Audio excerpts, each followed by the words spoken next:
Now, a question I get asked a lot is, how did I get started in property development? I've talked a lot about this in the past, and you can read my full story on my website, link in description. But today I will tell you more about my first development and how it worked out. No development is as important as your first. It's where you go from dreaming to doing. And for many people, it either makes or breaks you as a developer. Your first development is like sending a rocket into space. Ever seen a rocket launch? The energy required to launch a rocket into space is much greater than the energy required to keep it there. The initial launch requires significant energy to overcome the gravitational pull and atmospheric resistance. However, the energy requirements are much lower once in space because there is no atmospheric resistance and the gravitational pull is significantly weaker. Kind of like getting your first project off the ground. When you are starting out, you are trying to learn the ropes, build a team, wrap your head around due diligence, feasibility studies, and legal issues. So to get your first project done and dusted, it takes an enormous amount of effort, unless you have very, very deep pockets. But to answer the question, my first development without any property investing experience was a $4.3 million 9-apartment building in Brisbane, Australia over a decade ago. I didn't have any serviceability at the time.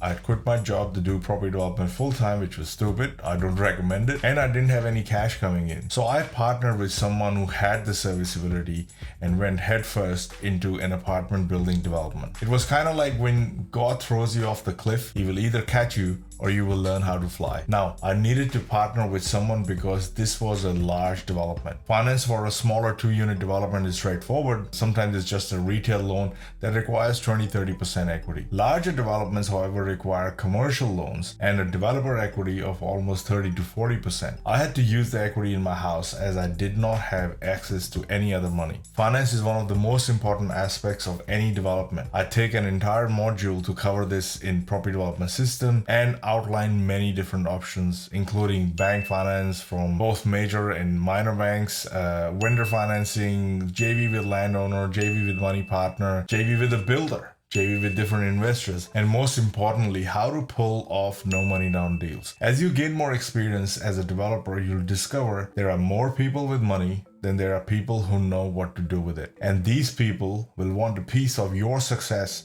and will partner with you as long as you can show them 2 things. 1, that you are capable of doing a development, and 2, how is their money secured during the process? When you have the skills I teach in property development system, finance is never an issue. Although I live in Melbourne, my first development was in Brisbane, approximately 1400 kilometers away or almost 850 miles away. I organized everything via phone and email and traveled to Brisbane maybe 4 times in over 2 years. The first time was to catch up with my partner in crime, Gary, whom I partner with and I had only spoken to over the phone, and we met through our common mentor. During the meeting, we had a beer, shook hands, and figured that we would be a good fit together. The second time I flew up there in Brisbane was when we met up with consultant and finalized the team that would work on the project. The third time was when the project was ready for construction. So we met up with few different builders, finalized the contract, and that's when the project went ahead. And the fourth time I went to Brisbane was when the project was complete and the builder was handing it over to us. Everything else happened over the phone